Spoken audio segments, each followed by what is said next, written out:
Menara Ilmu, Moderat, Kiblat Keulamaan. Assalamualaikum. Pernah gak sih kalian bermimpi untuk bisa kuliah di Universitas Al-Azhar Mesir? Terutama bagi kalian yang tertarik dengan studi keislaman. Kalau iya, maka video ini sangatlah tepat untuk kalian tonton. Karena saya akan beritahu 5 alasan kenapa kalian harus kuliah di Universitas Al-Azhar. Let's check it out.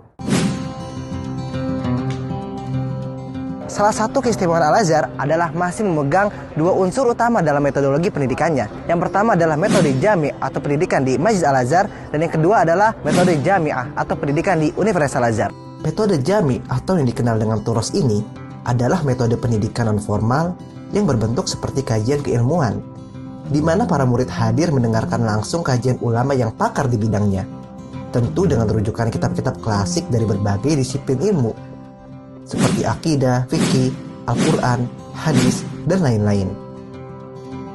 Di dalam Masjid Al-Azhar pun terdapat ruang atau ruangan khusus yang biasa digunakan untuk kegiatan belajar dan mengajar. Selain itu, Al-Azhar juga memiliki fanpage resmi yang bisa digunakan untuk mengetahui jadwal-jadwal kajian Al-Azhar terupdate.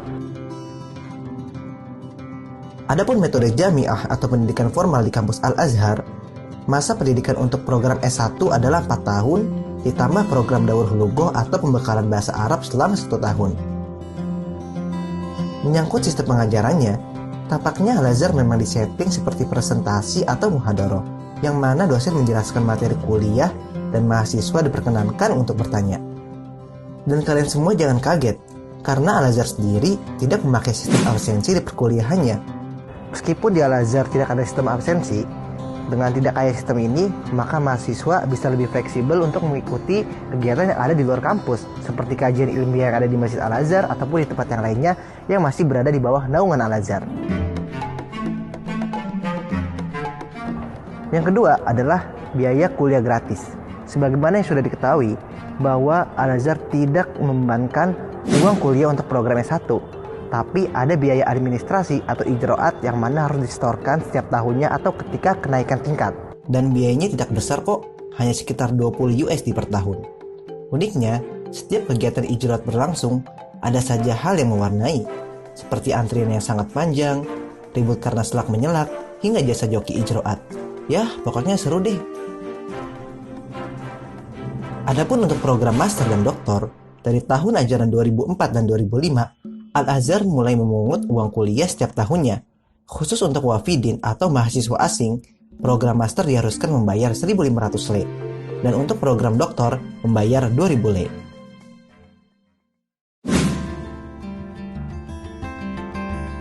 Sebagai negara dengan minat baca yang tidak terlalu tinggi, untuk urusan buku, Mesir masih menjadi ladang ekspor bagi negara Asia maupun negara-negara yang lainnya, terutama buku-buku tentang keislaman.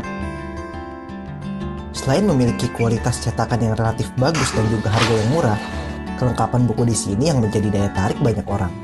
Di kawasan tempat saya tinggal pun banyak sekali maktabah atau toko buku yang berjajar rapi di tiap-tiap ruas Gang Darrosa. Dari yang klasik sampai kontemporer semua tersedia.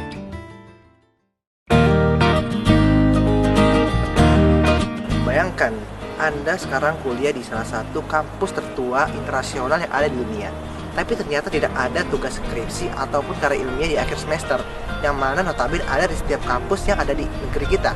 Mungkin perasaan kuliah dengan tenang itu yang akan dirasakan. Meskipun tidak ada tugas tulis atau skripsi, ujian di Al-Azhar tetap terkenal sulit dan sangat panjang. Bahkan bisa memakan waktu 1-2 bulan kurang. Setelah itu, mahasiswa cukup menunggu hasil kelulusan. Jika ada yang gagal 3 mata kuliah, maka ia dinyatakan tidak naik tingkat dan harus mengulangi pelajaran tersebut di tahun berikutnya. Mesir merupakan wadah peradaban besar yang ada di muka bumi. Sedangkan Al-Azhar merupakan wadah pendidikan Islam yang memiliki sejarah dan dinamika yang panjang. Al-Azhar merupakan sistem pendidikan Islam yang reputasinya sudah diakui dunia internasional. Di bawah kepemimpinan Syekh Besar Ahmad Thayyib dan jajaran ulamanya, memastikan bahwa Al-Azhar akan menjadi pusat dari gerakan Islam yang moderat. Hal itu menjadi prioritas utama yang dilakukan dalam rangka memperbaiki citra Islam dan menyebarkan nilai-nilai Islam yang rahmatan lil alamin, baik di Mesir maupun di seluruh dunia. Jadi, masih ragu untuk kuliah di Al-Azhar?